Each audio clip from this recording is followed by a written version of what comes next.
Media is the most important tool for the force of evil to acquire legitimate power and control the force of good. Today's media is no longer defending the so-called social justice.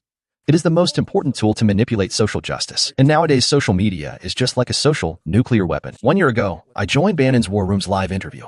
I was the first to tell the West. A few years ago, as the CCP first established its National Security Commission in the post-Jung era, they already saw social media as the primary weapon in their war against the West, far more important than nuclear weapon. This was the reason behind Confucius Institutes. Does anyone know who was the founder of Confucius Institutes? It was the director of Beijing Board of Education, Bo, Director Gong. Bo Director has a lot of power. He introduced me to a whole bunch of CCDI and Central Committee member. Bo Director really has a lot of power. Confucius Institute was founded by him. It was co-founded by Beijing Board of Education, the CCP's National Security Commission, United Front, and the Intelligence Bureau of Joint Staff Department.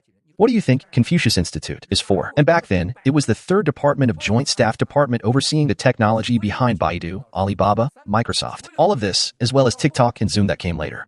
The National Security Commission controlled all of that. This is why media outlets such dual-way news based in Beijing are the CCP's propaganda media, intelligence media. They are for gathering intelligence. So, this is basic common sense. The CCP is using social media as nuclear weapon. How could you think it will bring you justice? It's even more terrible in America. Look at Zuckerberg, Twitter, X. Now in China you see these dozens of shareholders. It's terrible. Today I can tell you. 4 years ago, the April 19th incident. The CCP used political news, advertisement news, or news outlets under its BGY to attack its enemy. But today there is a fundamental difference. The CCP is already using, how should I put it, really the CCP's state power. News and media have been weaponized.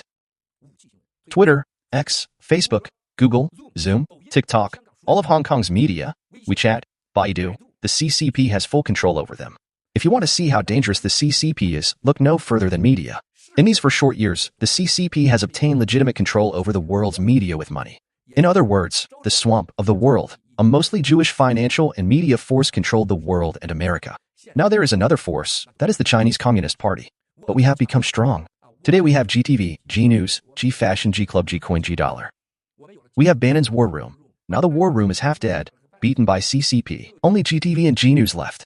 You have to see the growth of the Chinese Communist Party in the past 4 years. It is 100 or even 1,000 times faster than us. But the great thing is, there is a beacon in the darkness of the world that is our GTV, G News, and Whistleblowers movement.